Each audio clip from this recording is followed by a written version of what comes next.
한국 교회에 있는 뿌리 깊은 문제 중에 하나가 뭐냐면 구원을 너무 쉽게 생각한다는 겁니다. 너무 어렵게 생각하는 것도 문제지만 전반적으로는 너무 쉽게 생각합니다. 이게 무슨 얘기냐면 그냥 교회 생활을 이렇게 하다 보면 자연스럽게 받는 거다라고 은근히 생각해요, 구원을. 예를 들어서 믿지 않는 불신자가 교회에 옵니다. 시간이 지나면서 이 사람이 교회를 이제 처음에는 불편하다가 이제는 안 불편해집니다. 그리고 예배도 나름대로 마음의 평안도 오고 이게 좋은 거죠. 그래서 꾸준히 참석하다가 이제 교회 일에 뭐 헌신도 좀 하고 헌금도 내기 시작합니다.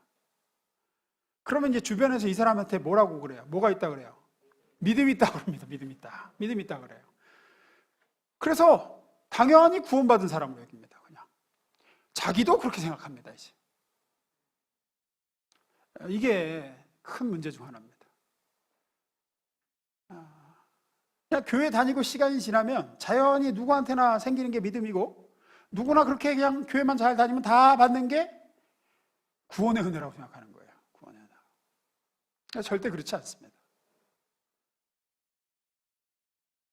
구원은 예수 그리스도의 십자가 부활의 복음을 믿고 그 은혜가 나를 위한 것임을 이제 받아들이고 예수님을 나의 구주로 영접할 때 받는 거지, 교회 그냥 안 빠지고 잘 나오고 하라는 거 잘 하고 이런다고 받는 거 아닙니다.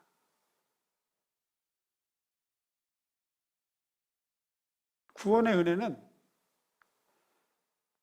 반드시 받아야 되고 가장 귀하고 지극히 높은 은혜예요.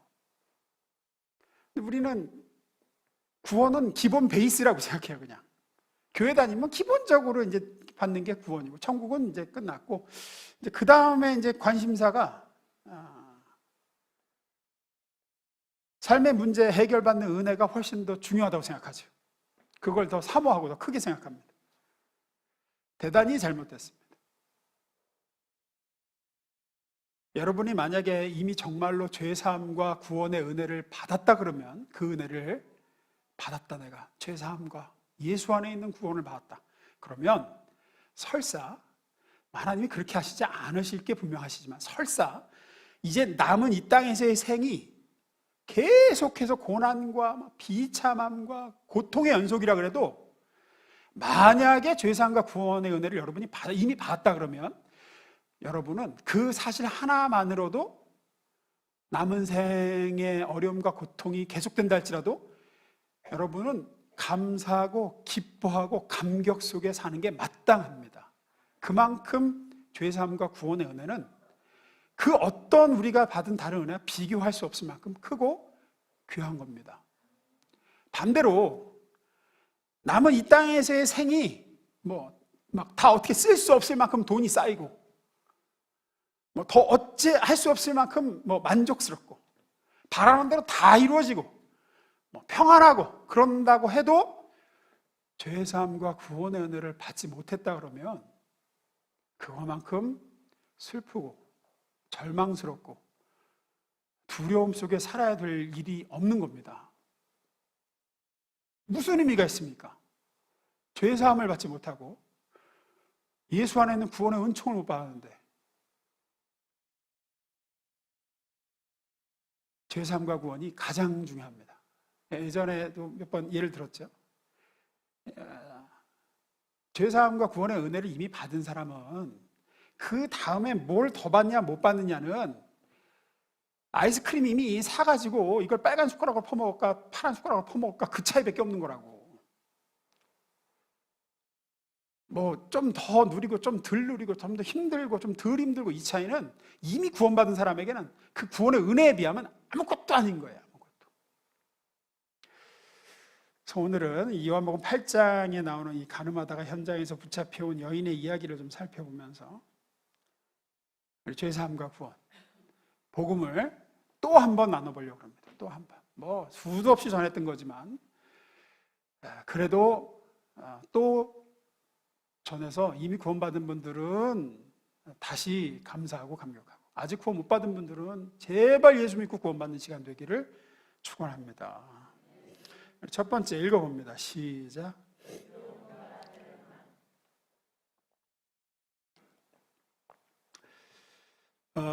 우리 종교개혁의 선두주자셨던 마르틴 루터 목사님이 이런 얘기를 했습니다.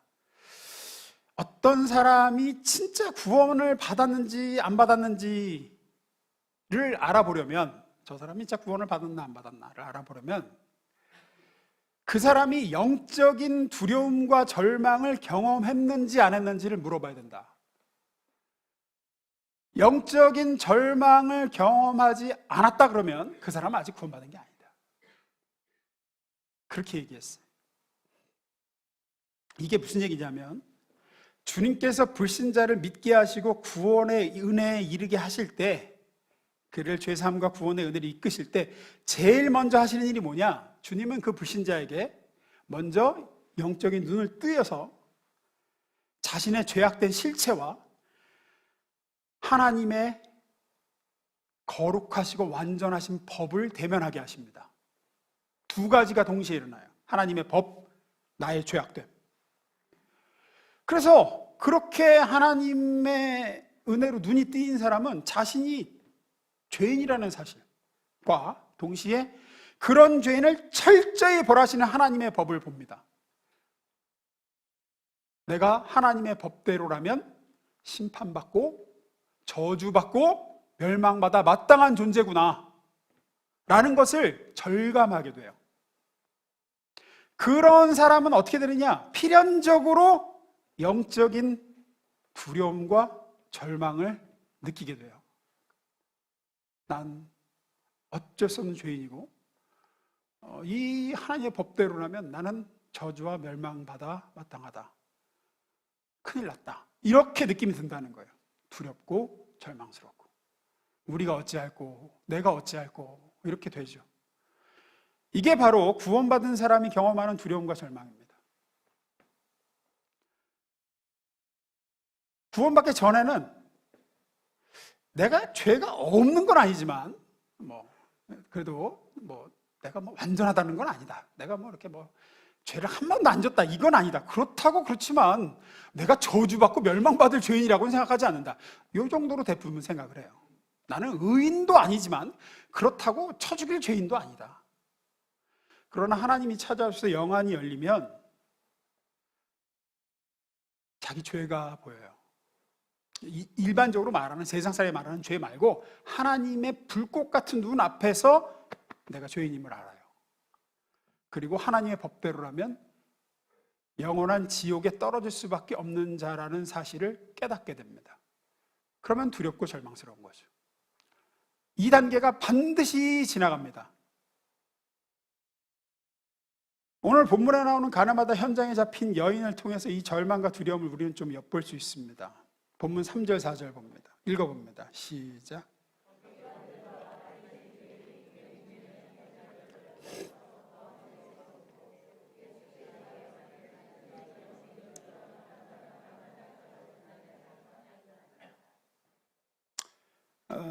우리가 잘 아는 그 이야기일 거라고 생각합니다. 여자가 이제 간음을 하다가 현장에서 붙잡혔어요. 변명의 여지가 없죠. 너무나도 치욕스럽고 은밀한 죄가, 그 수치가 만천하에 들통이 났습니다. 서기관과 바리새인들은 이 여자를 끌고서 예수님께서 말씀을 가르치고 있는 성전에 데리고 와서 이제 땅바닥에 내팽개친 거죠. 아마 여자는 눈물로 얼굴이 범벅이 돼 있을 거고 옷도 제대로 못 입은 채 끌려왔을 거예요. 현장에서 붙들렸으니까. 이 여인의 제일 큰 감정은 뭐라고 생각하십니까? 이렇게 되어 있는 상태에서 후회, 수치심 이런 거. 내가 이제 어떻게 얼굴을 들고 살까 이럴 수 있죠. 근데 그거보다도 가장 큰 감정은 두려움과 절망입니다. 왜냐하면 이 여인은 이스라엘 사람이고 이스라엘 사람들은 하나님의 법에 의해서 간음을 범하면 어떻게 되는지를 알고 있었어요. 하나님의 법에 간음한 자는 어떻게 하라 그러느냐? 몇 군데 봅니다. 신명기 22장 20절 21절. 그의 주장이 참되어서 그 여자가 처녀임이 증명되지 않거든 그 여자를 그 아버지의 집 문 앞에 끌어내고 그 성읍의 사람들은 그 여자를 돌로 쳐 죽이십시오. 이게 뭐냐 하면 결혼해서 초야를 신혼 첫날 밤을 보냈는데 이 여자가 처녀가 아닌 것이 드러나면 그러면 돌로 쳐 죽여라 이거예요. 22절 24절 봅니다. 그 다음입니다. 어떤 여자가 남의 아내와 정을 통하였다가 들켰을 때는 정을 통한 남자와 여자를 다 죽여서 이스라엘에서 이런 악의 뿌리를 뽑아야 된다. 한 남자와 약혼한 처녀를 다른 남자가 성 안에서 만나서 정을 통하였을 경우에 두 사람을 다 성문 밖으로 끌어다 놓고 돌로 쳐 죽여야 합니다. 무섭죠? 요즘 기준으로는 살아남을 사람이 몇이나 될까 모르겠어요. 근데 왜 이렇게 이제 구약에 이렇게 그 간음에 대해서 이렇게 심하게 다루느냐면 구약에서 간음죄는 그 이스라엘 백성이 남편된 하나님을 배반하고 우상 숭배하는 죄와 연결되어 있기 때문에 그렇습니다. 그래서 굉장히 가혹하게 다뤄요. 어쨌든 이것은 사람이 만든 법이니까 하나님이 만들어서 주신 법입니까? 사람의 법이에요? 하나님의 법이에요? 하나님의 법입니다. 하나님이 제정하여서 선포하시고 반포하신 법이에요. 따라서 예수님 말씀대로 천지는 다 없어질지라도 율법은 안 없어진다. 1.1획도 타협하거나 없애거나 무마시킬 수 없는 하나님의 법입니다. 이 법에 따르면 이 여인은 어떻게 돼야 돼요? 끌어내 돌로 쳐 죽어야 됩니다. 우리는 그냥 쉽게 예수님께서 이 여인의 간음죄를 눈 감아주시고 용서하셨다고만 생각하죠. 아닙니다. 잘 보세요. 7절입니다. 본문 읽습니다. 시작.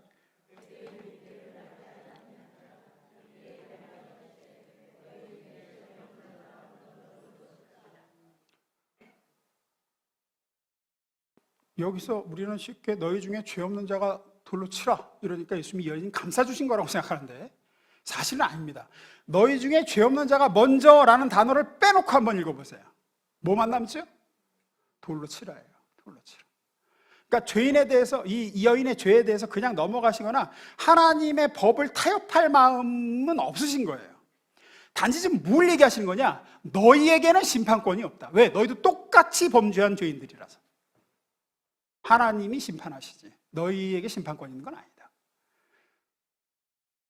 단 예수님은 이 여인이 범법한 것을 그냥 넘어갈 의도가 없으셔요. 죄에 대해서 무조건 쓰다듬고 덮어주자 하시는 것이 아니라는 겁니다. 그러므로 죄 없는 자가 먼저 돌로 치라라고 하신 말씀은 1차적으로 이런 죄는 하나님의 법대로 마땅히 돌로 쳐 죽여야 된다는 얘기입니다. 그것이 이 여인이 저지른 죄에 대한 합당한 대가다라고 하시는 말씀이 포함되어 있어요. 죄가 아니다 이렇게 얘기하시는 것도 아니고 용서해 주자 그럴 수 있지 이렇게 얘기하시는 거 아니에요. 하나님의 법은 철저히 지켜줘야 돼요. 자신이 이런 처지임을 잘 알고 있는 여자는 수치심과 후회보다는 이제 곧 자신에게 닥칠 무서운 심판과 징벌에 대한 공포가 훨씬 더 컸을 겁니다. 절망스럽죠. 벗어날 길 없어요. 죽어야 돼요. 하나님의 법은 변개치 않아요. 하나님의 법은 타협할 수가 없습니다. 여자는 죽어야 돼요. 돌에 맞아 죽어야 돼요. 벌벌벌벌 떠는 거죠. 벌벌벌. 바로 이렇게 이 여인처럼 하나님의 법, 죄 지은 나, 그 처지에 눈 뜨게 되는 상태가 구원의 첫걸음이에요. 이 절망과 두려움의 상태가 구원의 출발점이에요. 나의 죄와 하나님의 법에 따르면 치러야 될 값에 대한 확연한 깨달음. 여러분이 이런 깨달음과 어떤 절망과 두려움의 경험이 없다 그러면 나는 한 번도 그런 적 없는데 난 내가 그렇게 죽을 죄인이라서 두려운 적이 없어. 내가 하나님의 법과 나의 죄를 보면서 이건 내가 어떻게 해야 되나 그러면 답이 없구나 이런 적이 한 번도 없다 그러면 여러분이 진짜 구원받았는지를 점검해 보셔야 돼요. 그럴 수가 없어요. 그런 사람에게는 복음이 되지를 않거든요. 이 사건에서는 네 부류의 사람이 등장하죠. 간음하다 끌려온 여인, 예수님, 제자들, 고소하는 서기관과 바리새인들 이렇게 네 부류가 있습니다. 여러분은 자신이 어느 부류라고 생각합니까? 솔직하게. 용서하시는 예수님입니까? 그저 그걸 지켜보고 있는 제자들입니까? 아니면 적극적으로 정죄하고 고소하는, 참소하는 바리새인들입니까? 가늠하다 현장에서 잡혀온 여인에 내가 속해 있다라고 생각하지 않는다 그러면 복음이 복음되질 않는다는 거예요. 이 여인의 절망과 두려움이 없다 그러면 내가 하나님 앞에 죄인이다. 정말 죄인이다. 나는 저주받아 멸망받아 마땅한 하나님의 법 앞에 변명할 길 없는 죄인이다. 그 처짐을 깨달아야만 비로소 복음이 기쁜 소식일 수가 있어요. 이거를 건너뛰고 그냥 예수님이 나 용서해 주셨다, 이렇게는 구원이 안 돼요. 그건 믿는 게 아니에요. 이거를 깨달아야, 이 영적 절망과 두려움에 직면해 봐야 정확하게 예수님이 왜 구세주가 되는지, 십자가의 은총이 얼마나 큰 은혜인지를 알게 되지, 이거 없이는 안 된다고.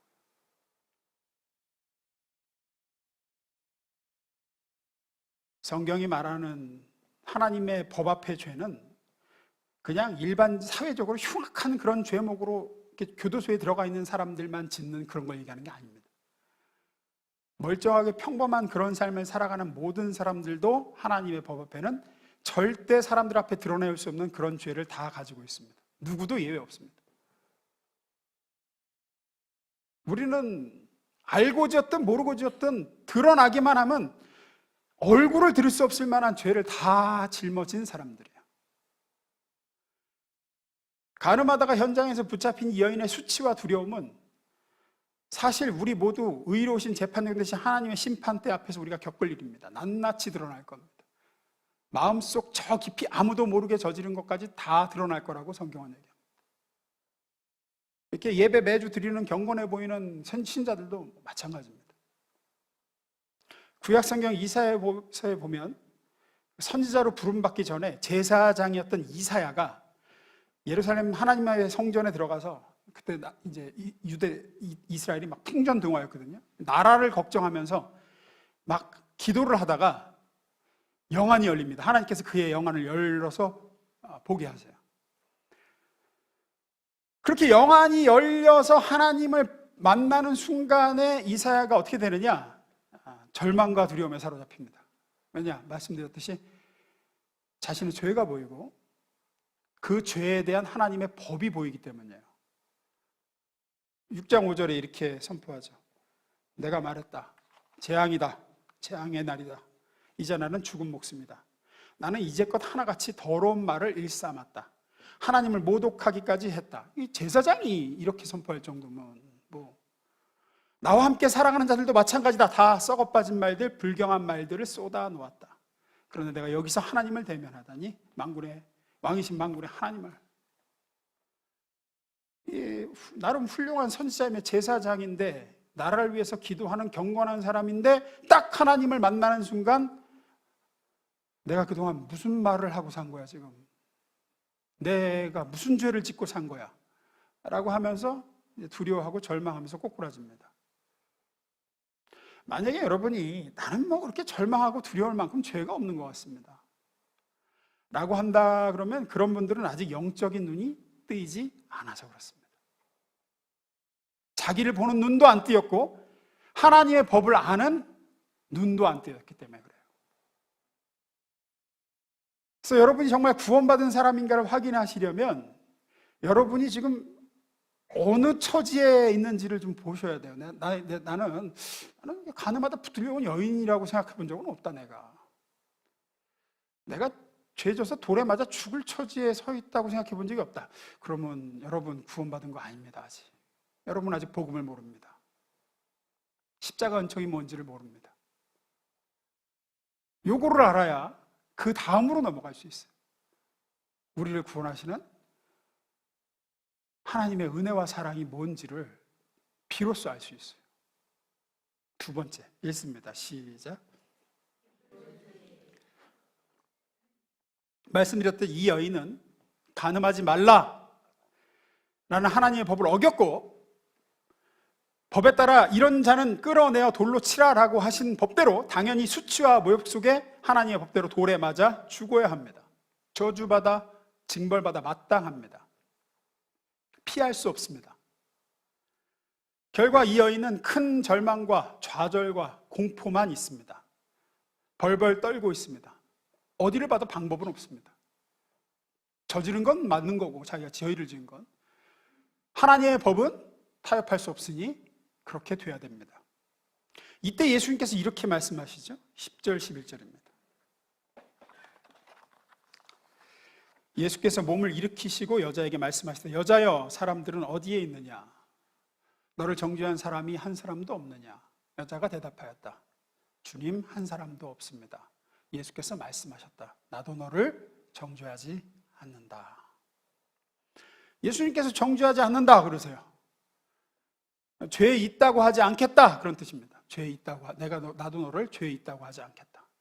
그런데 앞서 분명히 말씀드린 대로 하나님의 법은 지엄합니다. 하나님의 법은 타협할 수 없어요. 결코 적당히 넘어가거나 봐주거나 뭐 없는 거로 치자 이렇게 할 수가 없어요. 예수님도 말씀드렸듯이 죄 없는 자가 돌로 치라고 하셨지 죄가 없다고 하신 건 아니라 그랬어요. 그런데 왜 여기서는 어떻게 정죄하지 않는다 그러실까요? 우리가 여기서 주목해 봐야 될 게 있습니다. 뭐냐면, 됐어요? 이 요한복음 8장의 이 가늠한 여인을 용서하시는 예수님의 이야기가, 예수님께서 여인을 이렇게 나도 널 정죄하지 않는다 이렇게 용서해 주는 것으로 이야기가 끝난다고 해서 이 얘기의 결론이 역시 하나님은 공의의 하나님이시고다 사랑의 하나님이시다 요거를 얘기하려는 게 아니라는 거예요. 하나님은 역시 공의보다 사랑을 더 위에 두시는 분이구나 이런 메시지가 아니라는 거예요. 이 이야기에서의 중요한 쟁점이 뭐냐 하면 이 바리새인들의 질문입니다. 이 여인 어떻게 하시겠습니까? 법대로라면 돌로 쳐야 됩니다. 어떻게 하실 겁니까? 다시 말해, 저와 여러분 같은 이 죄인들을 하나님 어떻게 처리하실 겁니까? 예요. 이게 대단히 중요한 주제입니다. 왜냐하면 이것이 바로 사탄이 하나님께 던지는, 태초부터 지금까지 던지는 질문이기 때문이에요. 사탄의 정체를 성경에 있는 것만 모아서 얘기를 좀 해보면, 사탄은 이미 오래전에 이 천지를 창조하시기 전에 천사들을 창조하셨을 때 천사장으로 지음받았다라고 하죠. 천사장으로 창조함을 받은 존재인 사탄은 교만해져서 자기 휘하에 있는 천사들을 꼬여내어 감히 하나님께 대적했고, 결과 그는 천국에서 쫓겨나 이제 심판날 영원한 형벌과 저주의 자리에 떨어질 게 예정된 자다. 이게 성경이 사탄에 대해서 얘기하는 겁니다. 이렇게 하나님께 범죄하고 쫓겨난 사탄이 자신의 영원한 형벌과 저주로부터 자신을 일으킬 수 있는 유일한 방법이 있다 그러면 뭐냐? 하나님께서 특별히 사랑하시는 피조물인 인간들을 자기와 똑같은 공범자로 만드는 일입니다. 그래서 사탄이 창세기 3장에 보면 인간을 유혹하여 타락시킨 이유가 거기 있어요. 자기처럼 하나님의 법을 위반하고 자기처럼 하나님께 복종하지 않는 존재로 만드는 거예요. 그 다음에 어떻게 해요? 하나님께 이 질문을 던지는 거예요. 요한복음 8장에 서기관 바리새인들이 예수님께 던졌던 질문을, 하나님의 법을 어긴 인간을, 이 죄인을 어떻게 처리하실 겁니까? 법대로라 그러면 심판과 저주와 멸망을 피할 수 없습니다. 하나님이 사랑하시는, 아무리 사랑하셔도 범죄했으니 그렇게 하셔야 됩니다. 사탄으로서는 상당히 득이만만한 질문이죠. 하나님, 당신이 가장 사랑하는 당신의 형상대로 지음받은 인간들이 나하고 똑같이 죄를 지었으니 어떻게 하실 겁니까? 사랑으로 이 문제를 해결해서 용서하시겠다 그러면 나도 똑같이 용서해야 됩니다. 사탄은 그렇게 따질 수 있죠. 왜 똑같이 범죄했는데 인간들만 용서하고 나는 용서 안 합니까? 나도 똑같이 용서해야 됩니다. 공의대로 심판하실 것이라 그러면 당신이 사랑하는 인간들을 나와 똑같이 영원한 저주와 형벌 가운데 두셔야 됩니다. 하나님 어떻게 하시겠습니까? 하나님은 이 문제를 어떻게 푸셨습니까? 여기에 기쁜 소식이 있죠. 하나님께서는 죄는 죄대로 분명히 하나님의 법대로 벌하고 갚되 이 여인을 돌로 쳐 죽여 멸하지 않고도 하나님의 공의와 사랑을 완성하실 수 있는 방법을 만들어내셨습니다. 그것이 바로 십자가입니다. 하나님께서는 죄는 법대로, 하나님의 법대로 죄값을 정확히 치러 저주와 멸망을 받게 하셨습니다. 단지 사랑하는 우리에게 갚으신 게 아니라 자기 아들을 십자가에 못 박아 저주하고 벌을 내려 죽이심으로 갚으셨습니다. 법을 타협하지 않으시고. 결과 오늘 본문의 말씀처럼 죄 지은 우리에게 내가 너를 정죄하지 않는다 라고 용서하시며 멸망과 저주에서 우리를 구원하실 수 있게 된 줄로 믿습니다. 저와 여러분이 예수 그리스도의 십자가 은혜로 하나님의 저주와 하나님의 형벌을 받지 않았기 때문에 우리 입장에서 보면 하나님의 저주와 형벌이 내게 내리지 않았으니까 그냥 용서하고 넘어주신 것 같지만 사실 하나님께서는 우리의 죄에 대해서, 우리가 저지른 죄값에 대해서 저주와 형벌의 대가를 정확하게 셈하고 치르신 겁니다. 자기 아들 예수 그리스도에게 2000년 전에. 그것이 십자가입니다. 골고다의 십자가는 죄값을 하나님의 법대로 받아내고 벌하시는 하나님의 공의가 드러난 장소인과 동시에 죄인을 용서하시는 하나님의 은혜가 넘쳐나는 놀라운 장소입니다. 그래서 성경이 뭐라 그럽니까? 십자가는 하나님의 지혜요, 하나님의 능력이다. 사탄의 질문에 대해서 하나님은 대답할 수 있는 거죠. 어떻게 하실 겁니까? 나와 똑같은 범죄한 이놈을 어떻게 할 겁니까? 얘가 저지른 범죄에 대한 저주와 형벌은 법대로 내 아들이 치르게 하겠다. 그리고 용서와 사랑과 은혜를 이 아이에게 내가 베풀 것이다.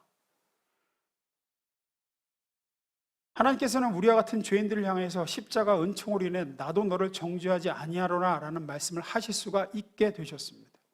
우리의 죄값을 이미 다 치르셨기 때문입니다. 그 결과 주님은 여전히 죄짓고 사는 우리, 저와 여러분의 죄를 보시지 않을 수 있게 됐습니다.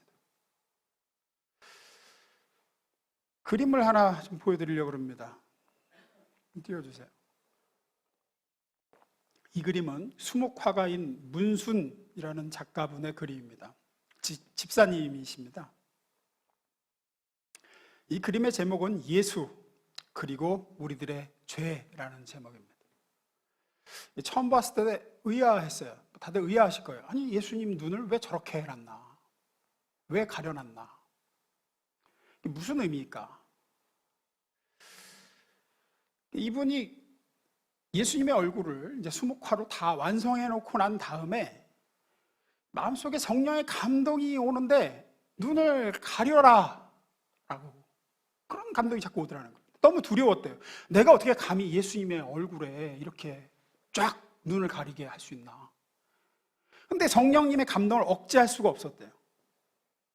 문순 집사님의 얘기를 그대로 읽어드립니다. 나는 울었다. 또 울고 울었다. 왜 그렇게 울었을까? 나는 내 손으로 예수님의 눈을 가리며 눈물을 닦았다. 주님의 눈을 가리며 난 참 많이 울었다. 가슴이 너무 답답하고 두려웠지만 나는 가렸다. 숨조차 내쉬기 힘들었지만 예수님의 눈을 지웠다. 이 세상에 눈 가린 예수님의 모습을 그려서 내놓기가 너무나도 죄송하고 무서웠지만 나는 성령의 감동대로 예수님의 눈을 가렸다. 그러나 그렇게 다 그린 순간 얼마나 큰 은혜가 나에게 임하였는지 모른다. 주님께서 나에게 이렇게 말씀하시는 것 같았다. 내가 너의 죄를 대신하여 십자가에서 이미 다 저주와 벌을 받았으니 나는 내 죄를 보지 않겠다. 너에게는 은혜와 사랑만 있기를 원하노라. 이것이 이 그림입니다. 이 그림의 예수님이 가늠한 여인을 만난 예수님이고 자신의 죄와 하나님의 법 앞에서 절망과 두려움에 떨었던 우리를 보시는 예수님입니다. 이 예수님은 우리를 보시되 우리 죄를 보시지 않으십니다. 왜? 십자가에서 본인이 다 짊어지셨기 때문입니다. 우리를 의인으로 정결한 하나님의 자녀로 보시는 줄로 믿습니다. 말씀 마무리 지으려고 합니다. 나 같은 죄인을 구원하시기 위해 하나님은 자기 아들을 십자가에 못 박아 걸어 놓으시고 그 아들의 피를 죄인된 우리에게 뿌려 속죄하셨습니다. 그 아들 예수님께서 나 같은 죄인의 죄값을 지시고 태초의 타락 이후부터 하나님께서 인간들을 향해 쌓아오셨던 그분의 진노를 다 받아내셨습니다. 이 십자가의 메시지가 여러분에게 기쁜 소식이 됩니까? 복음이 정말로 복음이 됩니까?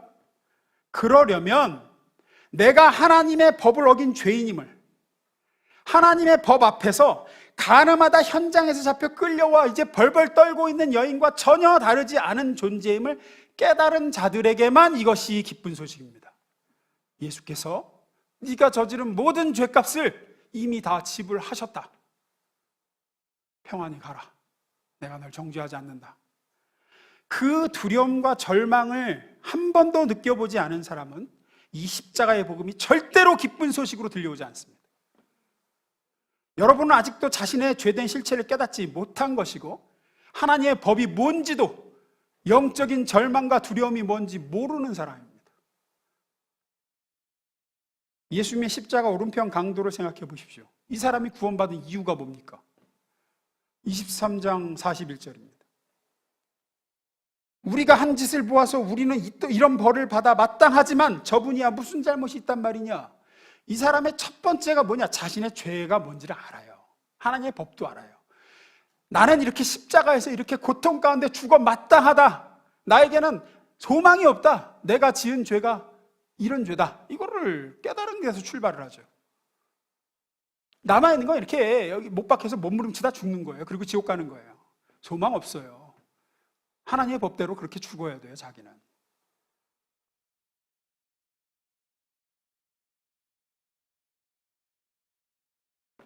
자신에게는 더 이상 소망이 없는 처지임을 분명히 알고 있었습니다. 오른편 강도는. 그 결과 뭘 하죠? 이제는 은혜를 구하는 길밖에 없어요. 구세주를 바라보는 수밖에 없어요. 예수를 바라보고 구하죠. 42절입니다. 읽습니다. 시작.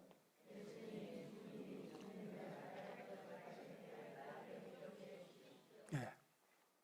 이 사람은 자신의 처지가 절망과 두려움이라는 거 알고 있었고, 그래서 그 절망과 두려움 속에 예수를 바라봅니다. 내 힘으로는 뭐 이 죄 문제를 해결할 길이 없으니 예수님 주님의 나라 들어가실 때 나를 기억해 주십시오. 다른 거 없습니다. 뭐 이 사람이 침례를 받았습니까? 무슨 생명의 삶 성경 공부를 했습니까? 무슨 뭐 사형리를 배웠습니까? 뭐 아무것도 없어요. 근데 첫째, 자신의 처지. 나는 죄인이고 하나님의 법에 따르면 이렇게 죽어 마땅하다. 나에게는 소망이 없다. 절망했죠. 그 다음에 뭡니까? 눈을 들어 구세주 예수를 바라보는 거죠. 그 결과 무엇을 듣게 됩니까?